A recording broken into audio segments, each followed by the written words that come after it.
दोबारा खुशामदीद कहते हैं। जो वो हल्के जो मैटर करते हैं पाकिस्तान में फ़ैसला साजी के अमल में, वो कहते हैं कि इमरान को कोई डील नहीं ऑफ़र की गई, कोई नहीं कहा गया कि आप बनी गाला चले जाओ, लंदन चले जाओ, अमेरिका चले जाओ, पाकिस्तान से बाहर चले जाओ, ऐसी कोई ऑप्शन नहीं दी गई। लेकिन तहरीक इंसाफ की जो क़यादत है और जो ख़ुद इमरान खान के बयानात हैं और उनकी बहन अलीमा खान के बयानात हैं, वो रिपीटेडली इस चीज़ को रीअसर्ट करते हैं कि नहीं, इमरान को कहा गया, ये डील दी गई।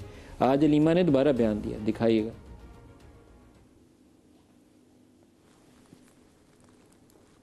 फिर इन्होंने कहा कि आप ऐसे करें, हम आपको हाउस अरेस्ट में डाल देते हैं। फिर इन्होंने कहा कि आप अगर चुप रहें, हमारी हुकूमत चलने दें। हम इस किस्म के पैगाम हमें भी आए हैं, इमरान खान को भी आए हैं। इमरान खान ने 2 पॉइंट एजेंडा दिया है। एक, आप एक जुडिशल कमीशन कायम करें जो इन्वेस्टिगेट 9 मई का भी करेगी, 26 नवंबर है उसको भी करेगी। दूसरा, इमरान खान का मुतालबा है कि जो बेगुनाह लोग जेलों में हैं उनको आप रिहा करें। इमरान खान ने आज कहा है अलकादर का, आप सजा सुनाएं जिस आपने इद्दत केस में सजा सुनाई। दूसरा, उनको बहुत तकलीफ है 26 नवंबर की।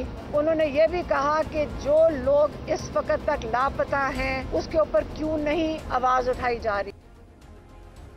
दानियाल चौधरी साहब, क्या हुकूमत ने कोई ऐसी कोई रिलीफ की, कोई बैक चैनल कॉन्टैक्ट, कोई इशारों कनायों में किसी तरीके से इमरान या इमरान खान की जमात पाकिस्तान तहरीक इंसाफ को ये बात पहुँचाई है कि आपको बनी गाला 6 माह रखते हैं, आराम करिए, उसके बाद सियासत में आ जाइएगा, या इलाज वाज कराइए, जाइए आप जद्दा चले जाइए, रियाद चले जाइए, लंदन चले जाइए, कोई ऐसी बात हुई कहीं? देखें जी, इनके ना बयानियाँ अगर आप पहले दिन से उठाएं, पहले दिन उन्होंने क्या कहा कि आप न्यूट्रल हो जाएं, आप न्यूट्रल ना हो। न्यूट्रल कैसे हो सकते हैं? न्यूट्रल तो जानवर होते हैं। फिर उसके बाद उन्होंने कहा मीर जाफ़र और मीर पता नहीं क्या आपने ख़िताब दिए। फिर आपको कहने शुरू हो गए कि आप न्यूट्रल हो जाएं। फिर उन्होंने कहा कि हमें अमेरिका ने भी निकाला था, आप कह रहे हैं कि अमेरिका, ट्रंप आके हमें वापस लगाएगा, फिर पाकिस्तान को हम अमेरिका से रिहा करेंगे, और पहले इमरान खान को अमेरिका रिहा करेगा और फिर इमरान खान अमेरिका से पाकिस्तान को रिहा करेगा। आप इनकी स्टेटमेंट्स देखें तो हर स्टेटमेंट में एक नया झूठ, एक नई कहानी होती है। और आज भी इनकी स्टेटमेंट में फिर कोई, जब इनको पास कोई रिलीफ, इनके पास 2 इनके पास तरीके हैं, या गिरबान से पकड़ते हैं या पाँव से पकड़ते हैं, ये पाँव पे पड़ जाते हैं।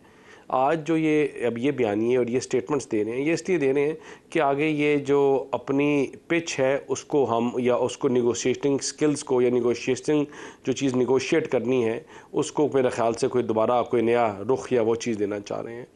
इनको अगर रिलीफ चाहिए, क्या इमरान खान को बनी गाला की ऑफर की गई कि नहीं की गई? Yes sir, no? एनआरओ नहीं जी, कौन सी ऑफ़र की गई? मैंने आपको बताया ना कि इनकी पहले दिन से तसलसल इनकी देखें कि इनकी हर स्टेटमेंट में बैक ट्रैक करते हैं, फिर झूठ बोलते हैं, फिर नई स्टेटमेंट। क्या हुकूमत ने कोई ऐसी रिलीफ ऑफर की इमरान खान को कि नजर बंद कर देते हैं, हाउस अरेस्ट कर देते हैं, पाकिस्तान से बाहर भेज देते हैं? क्या ऐसी कोई ऑफर की गई इमरान खान को?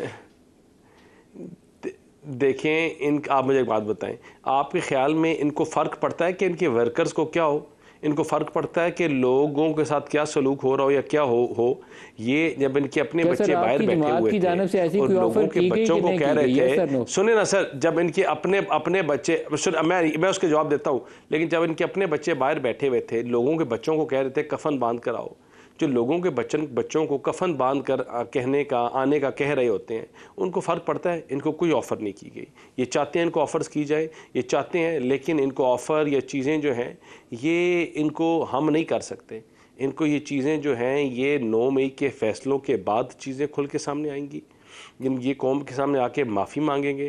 जिस तरह पाकिस्तान में ये इदारों को, मुल्क को, अफवाज को कमज़ोर करने की बात करते हैं, कमज़ोर कर रहे हैं, और जिस तरह इन्होंने पाकिस्तान के इदारों के ऊपर हमला किया, जब तक इन चीज़ों की माफ़ियाँ नहीं मांगेंगे इनके लिए कोई रिलीफ नहीं है।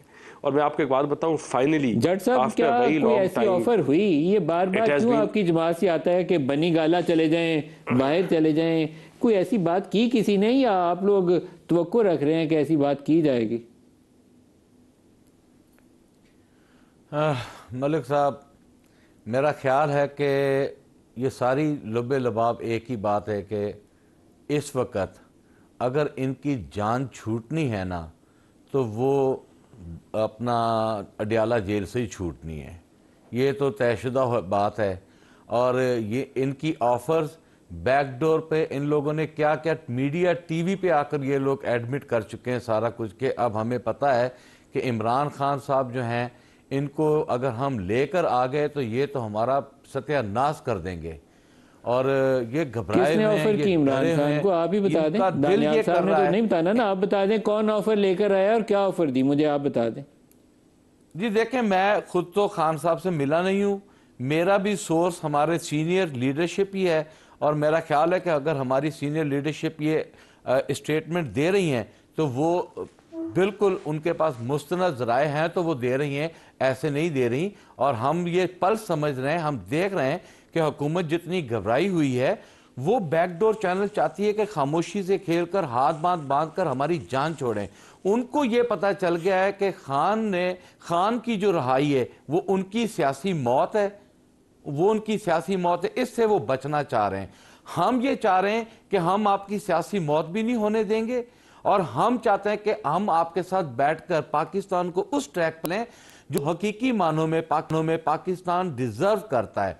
बस डर इस बात का इन लोगों के है। और ये मैं आपको खान साहब अपना बता दूं मलिक साहब, इंशाअल्लाह ताला खान आ रहा है, और जिद्दड़ खान आया लग पता जाएगा इंशाअल्लाह ताला। इनको ये हम बता दें, खान का एक पांव अडियाला से बाहर होना है, पूरी पाकिस्तान की कौम ने जो है वो करना है। अल्लाह पाक उनके दर्जात बुलंद फरमाए। तो वो नारा लगाया करते थे, जालिमों काजी आ रहा है, जालिमों काजी आ रहा है। तो वो फिर इंतखाबी नताइज के बाद पता चला कि काजी साहब नहीं आ रहे। तो वो वाली सूरत हाल आपके साथ ना हो जाए, इसलिए आप अपनी सियासत थोड़ी बेहतर तरीके से प्लान करें। सलाउद्दीन साहब, एक इशू जो शायद दोनों अपने अपने तरीके से खेल रहे हैं वो 20 जनवरी है। हुकूमत परेशान है, इस्टेब्लिशमेंट भी परेशान है। अगर कहें कि इस्टेब्लिशमेंट का नाम लेना ज़रा मुश्किल काम है, लेकिन मुझे लगता है दबाव मौजूद है कि स्टेट डिपार्टमेंट का एक तर्जमान उठ के कुछ कह दे, या रिचर्ड ग्रिनेल का कोई बयान ऑफिस में आने के बाद आ जाए, कुछ और कोई हाई उनका ऑफिशियल उठ के डिफेंस सेक्रेटरी स्टेटमेंट दे देता है, तो आपके लिए एक इशू पैदा हो जाएगा, आपको कैसे मैनेज करना है। और शायद यही वो फैक्टर है जो इमरान खान अपनी फेवर में उनको लगता है कि वेन कर रहे हैं कि ये चीज़ उनकी फेवर में जा रही है, इसलिए वो भी अपना वज़न बढ़ा रहे हैं। जी बिल्कुल, अपना जो पीटीआई ने तो बड़े वाज़े तौर पे ये कहा है, उनके लीडरशिप ने, उनकी टीम ने वगैरह, कि जब ट्रंप आएगा तो फिर शायद अमेरिका का जो रवैया है पाकिस्तान की तरफ से वो बिल्कुल बदल जाएगा। हो सकता है हुकूमत को भी इस चीज़ का खदशा हो। अब वी डोंट नो एक्चुअली नई अमेरिकन गवर्नमेंट आके क्या करती है या क्या नहीं करती, मगर जब भी एक अनसर्टेनिटी होती है किसी सुपर पावर की तरफ से तो फिर डेफिनेटली एक उसमें एक इम्पेटस मिलता है। लोग कहते हैं कि पहले अगर मुज़ाकरात से हम मामले पहले तय कर लें तो बेहतर है, और मैं समझता हूँ एक्चुअली बेहतर दोनों साइडों के लिए है कि खुद से ये चीज़ें अगर रिजॉल्व हो जाएं, ताकि कम से कम अगर कोई प्रेशर बढ़ना है वो पहले से अवॉइड हो जाए। अच्छा, कुछ चीज़ें होंगी वो डन डील है कि होंगी। पीटीआई वाले ओवरसीज जो हैं बड़े एक्टिव हैं, वो जाएंगे कांग्रेसमैन से सवाल करेंगे, वो बोलेंगे ह्यूमन राइट्स वायलेशन हो रही हैं, हमें बड़ी तशवीश है, वो उनके स्टेटमेंट्स हक में जाएंगी। लेकिन मैटर ये भी करेगा कि क्या ट्रंप इंतज़ामिया इन ऑफिस बाकायदा अपना वज़न उनके हक में डालती है या नहीं डालती। ये भी हो सकता है कि कुछ भी ना करें, और ये भी हो सकता है कि वो 2 बयान दे के हमें परेशान भी करें। तो दिस इज़ द टाइम जो दोनों को अवेल करना चाहिए। देखिए, जब कोई कभी भी मुज़ाकरात होते हैं, नेगोशिएशन होती है, तो वो तब होती है जब अनसर्टेनिटी हो। एक बार क्लियर हो जाए, लेट्स से अगर यू नो वाज़े तौर पे ट्रंप एडमिनिस्ट्रेशन कोई स्टांस ले लेती है, तो फिर तो वो मुज़ाकरात की जो स्पेस है और ज़रूरत है वो ख़त्म हो जाती है। फिर तो वो जो दूसरा है जिसके फेवर में चीज़ होती है, लेट्स से अगर बिल्कुल खामोश हो जाते हैं, कहते हैं ये पाकिस्तान का अंदरूनी मामला, फिर इमरान का केस खत्म, तो फिर इमरान का केस ख़त्म है। अगर वो फुल आउट आते हैं, वो कहते हैं कि हमने इतनी स्ट्रांगली इसको, ये डेमोक्रेटिक ह्यूमन राइट्स की वायलेशन है, ये वो ट्रंप का बयान आ जाता है, IMF को चाहिए ये करे वो करे, तो वो फिर हुकूमत के लिए सारी स्पेस खत्म हो जाती है। तो जब फैसला महफूज हो तो वही वक्त होता है कि आपस में मुज़ाकरात करके कोई डील कर ले, वरना उसके बाद फैसला जब सुना दिया जाता है फिर तो दोनों के पास स्पेस ही खत्म होगी ना। 2 चीज़ें ऐसी हुई हैं, जैसे वो आप देखें ये तोशा खाना वाला फैसला है, उसमें इस्लामाबाद हाई कोर्ट के जज साहब ने आज अच्छा तगड़ा फैसला लिखा है। दूसरा 13 जनवरी तक ये 190 मिलियन पाउंड वाला जो उसका मुलतवी हो गया। तो मुझे लगता है हुकूमत कहीं से स्पेस क्रिएट कर रही है कि कहीं बात हो जाए, बन जाए बात कहीं पे, लेकिन अब बात बनानी दोनों ने मिल के, ज़ाहिर है एक आगे बढ़ेगा दूसरा पीछे हटेगा, फिर तो बात नहीं बनेगी। देखिए, मेरे लिए तो ये कहना बड़ा मुश्किल है कि अगर किसी जज साहब ने केस मुलतवी कर दिया है या फैसला अभी नहीं सुनाया तो वो हुकूमत की तरफ से इशारे पे किया है। मगर बहरहाल पाकिस्तान की जो रियलिटीज़ हैं वो माजी में हमने इस किस्म की चीज़ें देखी हैं।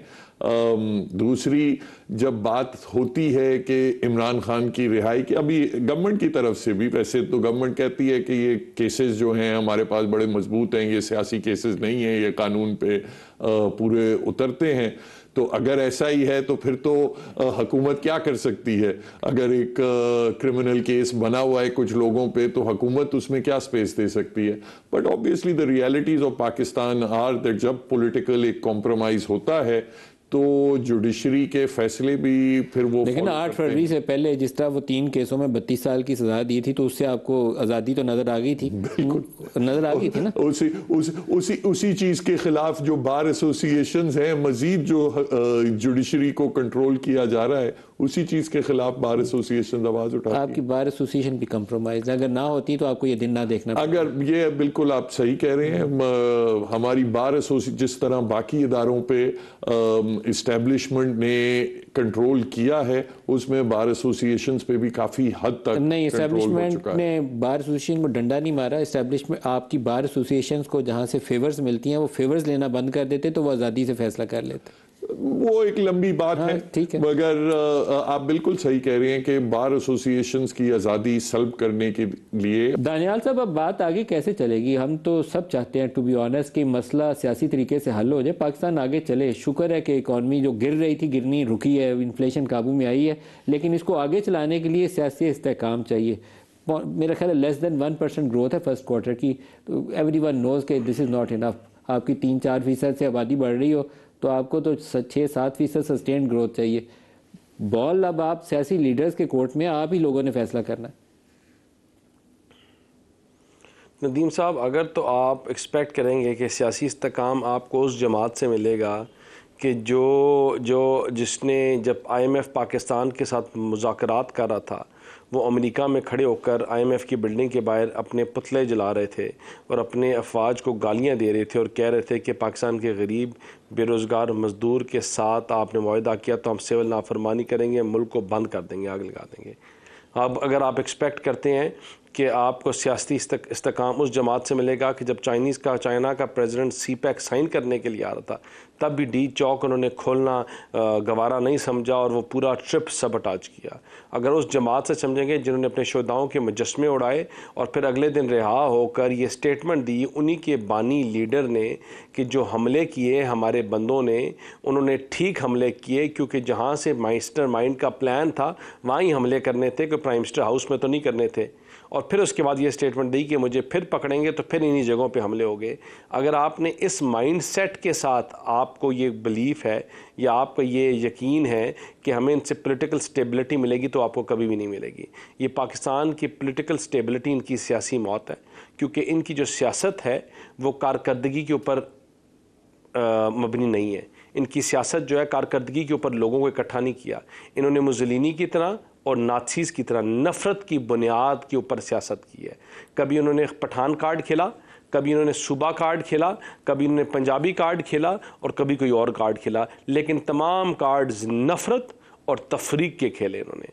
और इंशाअल्लाह चाहे जो मर्ज़ी ये कर लें, चाहे जितने मर्ज़ी सिविल नाफरमानी की कॉलें देने अभी भी इन्होंने दी हुई है, पाकिस्तान आगे बढ़ेगा, पाकिस्तान मुस्तकम होगा और इंशाअल्लाह लोगों ने जलाओ गिराओ नफ़रत तफरीक के बयानिए को अपने कंधे पे उठाने से माजरत कर ली है। लोग इनके साथ उस नफ़रत के बयानिए को उठाने के लिए तैयार नहीं है। लोग ये समझते हैं कि अगर हमने अपनी औलाद को, अपने बच्चों को एक बेहतर मुस्तकबिल देना है तो उनके हाथ में कफन नहीं, उनके हाथ में बंदूक या गुलेल नहीं, उनके हाथ में कलम देनी है और उनको बताना है कि ये जो कफन देने वाले हैं ये गलत बात करते हैं। और इंशाअल्लाह आपको नजर आएगा कि आगे आने वाले दिनों में जो मैशत बेहतर होगी, ऐसे लोगों का जो बयानिया है वो बिल्कुल पिट जाएगा। तहरीक इंसाफ की अगली हिकमत अमली क्या होगी? इमरान से मुलाकात तो अभी दानियाल साहब ने बताया कि आपकी शायद परसों तक मुलाकात हो, तो हम आप इसका मतलब है कि इंतज़ार करें कि परसों मुलाकात होगी तो फिर आप बताएंगे, तब तक बात आगे नहीं चलेगी? मलिक साहब देखें, मेरी बात सुने, ये डायलॉग जो होते हैं ना, ये वज़ादारी के साथ होते हैं और उसमें अखलाकियात और जुर्रत और हौसला जो है वो बहुत बड़ी चीज़ होती है। मेरा ख्याल है कि हुकूमत जो है वो मसलियत का शिकार है, वो घबराई हुई है। और मैं जैसे पहले कह चुका हूँ कि उन्हें पता है कि इमरान खान उनकी सियासी मौत है, तो वो इसलिए वो ये रवैया अपना रहे हैं जो कि ये अभी थोड़ी देर पहले आपने पूरी तकरीर सुनी। मैं आपको बात बताऊं, ये पार्लियामेंट में पहली मरतबा बहुत खुश आइन है कि तमाम जमातें बैठकर अपनी पॉलिटिकल स्टेबिलिटी के, हम मांग क्या रहे हैं, हमारी डिमांड क्या है? हमारी डिमांड है पाकिस्तान में आइन, पाकिस्तान में कानून, जिसकी इस वक्त धज्जियां उड़ी हुई हैं, धज्जियां।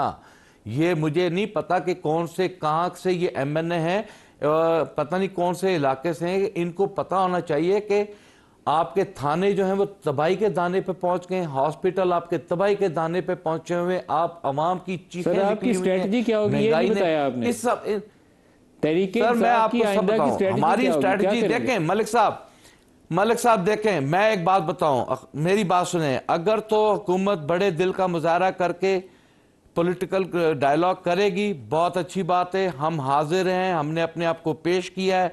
अगर वो हम पे शर्त शराइत आयद करें कि जी ये तहरीरी तौर पर लिख कर दें, हम किसी तफ्तीशी के पास जाकर अपनी तफ्तीश नहीं करवा रहे, अगर इनको समझ में आता है कि पाकिस्तान में आइन, रूल ऑफ लॉ, कानून की बालादस्ती के लिए पॉलिटिकल स्टेबिलिटी होनी चाहिए, इन्हें चाहिए कि ये मौका अवेल करें, इन्हें चाहिए कि ये मौका अवेल करें।